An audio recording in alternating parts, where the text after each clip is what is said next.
عمران صاحب ہمارے ساتھ موجود ہیں۔ عمران صاحب، وزیر دفاع خواجہ آصف کی جانب سے ایک کنٹروورشل ٹویٹ کیا گیا جس میں بیوروکریسی پر الزامات لگائے گئے ان کی جانب سے، پھر ہم نے سنا کہ انہوں نے کوئی استعفیٰ دے دیا جس کی تردید تو کر دی گئی ہے۔ اب نواز شریف سے ملاقات کی گئی ہے، اس ملاقات کا پس منظر کیا ہے؟ کیا یہ ملاقات اور یہ جو استعفے کی کہانی تھی یہ اسی وجہ سے شروع کی خواجہ آصف کی جانب سے کہ میاں نواز شریف سے ملاقات ہو جائے؟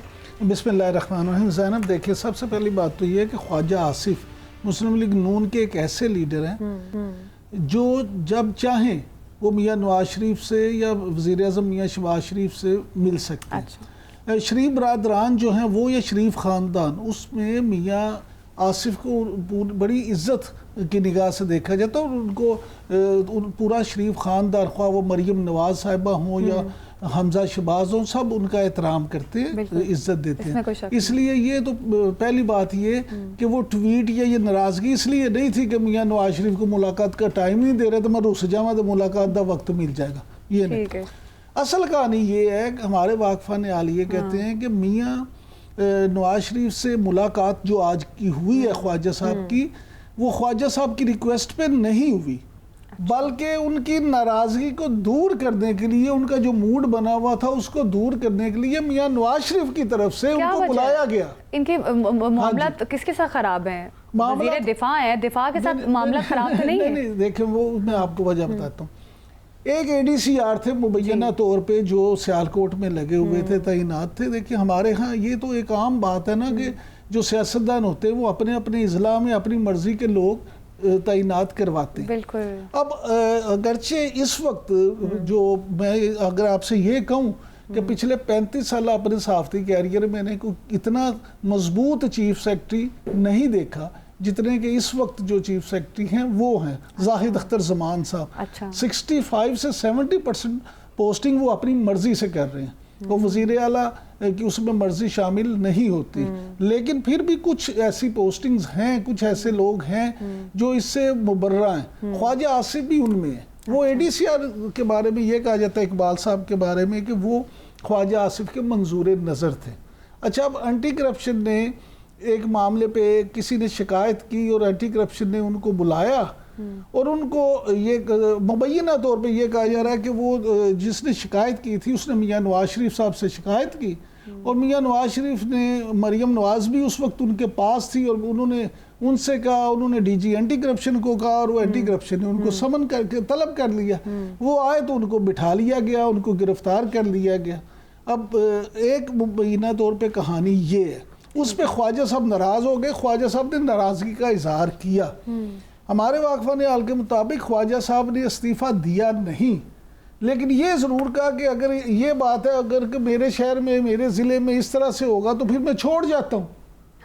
جب انہوں نے یہ کہا تو اس پہ پھر مسلم لیگ نون میں ہلچل ہوئی۔ وزیر اعظم جو ہیں ان کو یہ بات پسند نہیں آئی، بات میاں نواز شریف تک پہنچی اور پھر میاں نواز شریف نے اسی لیے آج بلایا خواجہ صاحب کو کہ ان کو یہ کہے کہ نہیں کوئی مسئلہ نہیں۔ آپ یہی دیکھیں کہ جو تصویر جاری کی گئی وہ خواجہ صاحب کی میاں نواز شریف کے ساتھ، اس میں جس انداز میں خواجہ صاحب بیٹھے ہوئے ہیں وہ بھی چیخ چیخ کے کہہ رہا ہے کہ جی میں کوئی رسیا بندہ نہیں بیٹھا ہوتا، اپنا وہ موڈ دکھا رہا ہے دوست کو، یعنی کہ بھئی میں ناراض ہوں لیکن چلو کیونکہ تسی لیڈر ہو جو کہو کہ میں مان لاں گا۔ تو یہ معاملہ جو حل ہو گیا آج، اس پہ کوئی لیکن خواجہ آصف صاحب کی جو بوکھلاہٹ ہے یہ ADCR کی گرفتاری کے بعد ہی شروع ہوئی ہے۔ جو بیوروکریٹس کے بارے میں انہوں نے بولا ہے کہ ان کی باہر جائیدادیں ہیں پرتگال میں اور دوہری شہریت کا ان کا پلان ہے، بیوروکریٹس کو پن پوائنٹ کر کے سول بیوروکریسی کو انہوں نے نشانہ بنایا۔ یہ آپ کا بڑا ویلڈ سوال ہے کہ جناب یہ انہوں نے کیوں، ایک بیوروکریٹ کے لیے کیوں؟ بالکل معاملہ یہ ہے کہ اگر آپ یہ دیکھیں کہ خواجہ صاحب یہ سمجھتے ہیں کہ سیالکوٹ ڈسٹرکٹ جو ہے، ضلع سیالکوٹ میں سرکاری سطح پہ کوئی DC ان کی مرضی کے بغیر نہ ہو، DPO ان کی مرضی کے بغیر نہ ہو، ADCR ان کی مرضی کے بغیر نہ ہو، وہ ایون جو ان کے کولیگز ہیں، سیاسی کولیگز جو وہاں سے وزیر ہوتے ہیں، جو وہاں سے MNA MPs ہوتے ہیں، ان کے سیالکوٹ کے ضلع میں ان کو ٹکٹ بھی خواجہ صاحب کی مرضی یا ناراضگی پہ نہیں مل سکتا۔ اگر وہ خواجہ صاحب کسی پہ ہاتھ رکھتے ہیں تو پھر ہی ہوتا ہے۔ لہٰذا انہوں نے یہ سوچا کہ میری مرضی کے بغیر نہ صرف یہ کہ ایک ایسا بندہ جس کو میری مکمل آشیرواد حاصل ہے اور جو میرا منظور نظر ہے، اگر اس کو بھی مبینہ طور پہ اس منظور نظر کو بھی اس طرح سے ڈی جی اینٹی کرپشن بلا لے اور پھر گرفتار کر دے تو اس پہ خواجہ صاحب اس بات پہ ناراض ہوئے ہیں. اور رہا بیوروکریسی کا معاملہ تو دیکھیں بیوروکریسی جو کچھ کرتی ہے اس پہ وہ سارے دودھ کے دھلے تو نہیں ہیں. اس میں تو کوئی شک نہیں کہ ہمارے ہاں بیوروکریٹس جو ہیں وہ سب نہیں لیکن بہت سارے ایسے ہیں جو کرپشن کی تمام حدیں پھلانگ چکے ہیں. اور جو انہوں نے بات کی خواجہ صاحب نے اپنے ٹویٹ میں اس میں بھی کوئی شک نہیں کہ بہت سارے بیوروکریٹس جو ہیں وہ دوہری شہریت رکھتے ہیں. حالانکہ میں ذاتی طور پہ یہ سمجھتا ہوں کہ اگر آپ سیاستدانوں کو یہ کہتے ہیں کہ وہ دوہری شہریت نہ رکھیں تو بیوروکریٹس کے پاس تو زیادہ راز ہوتے ہیں. ان کو وہ جب باہر وہاں پہ اوتھ لے لیتے ہیں کہ وہ اس ملک کے یا اس کنگڈم کے وفادار رہیں گے تو پھر یہاں انہوں نے کیا وفاداری کرنی ہے. بالکل عمران صاحب آپ نے درست بات کی ہے کہ دوہری شہریت نہیں ہونی چاہیے، نہ ہی کسی سیاستدان کی نہ ہی کسی بیوروکریٹ کی. اور خواجہ آصف صاحب کی جانب سے جو پوائنٹس انہوں نے ریز کیے ہیں اس پر آگے جا کے کیا پس منظر بنتا ہے اور اس کو کتنا سیریس لیا جاتا ہے یہ دیکھنا بھی باقی ہے. ناظرین اب پروگرام میں آگے بڑھیں گے اور بات کریں گے 5 اگست کے بعد پاکستان تحریک انصاف کا 14 اگست کے احتجاج کی کال دی گئی ہے اور یہ احتجاج کس طرح سے کامیاب ہوتا ہے اس پر بات کرنے کے لیے ہمارے ساتھ موجود ہیں ترجمان بانی پی ٹی آئی نیاز اللہ نیازی صاحب ہمارے ساتھ موجود ہے. بہت شکریہ آپ کا نیاز اللہ نیازی صاحب آپ کے وقت کا. اب پاکستان تحریک انصاف کی جانب سے 5 اگست کے بعد اب 14 اگست ملک گیر احتجاج کی کال دی گئی ہے، کیا تیاریاں آپ لوگوں کی؟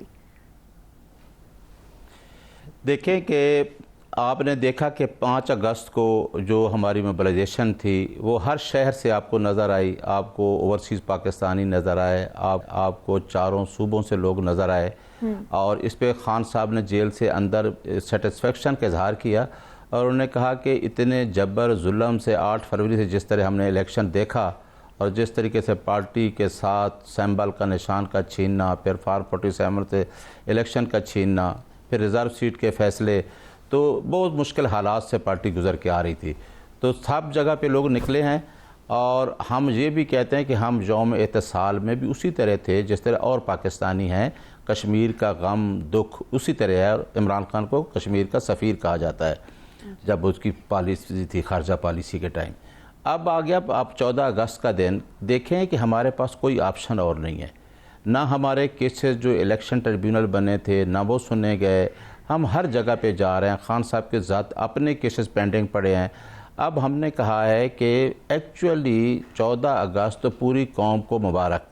جب آزادی ملی تھی ہمیں 2 قومی نظریے کے تحت پاکستان آزاد ہوا، اس کے بعد ایک آپ کو یاد ہے کہ ہمیشہ یہ نعرہ ہوتا ہے کہ ہم اس غلامی سے آزاد نہیں ہوئے جو انگریز چھوڑ کے گیا تھا، جو ہمیں ورثے میں ملی تھی. اس کے لیے ہمارا سلوگن یہ تھا کہ حقیقی آزادی. ہم 14 اگست کو حقیقی آزادی، رول آف لا کی بات کریں گے، آئین کی بالادستی، قانون کی حکمرانی، پریس کی آزادی، یہ ہے رول آف لا.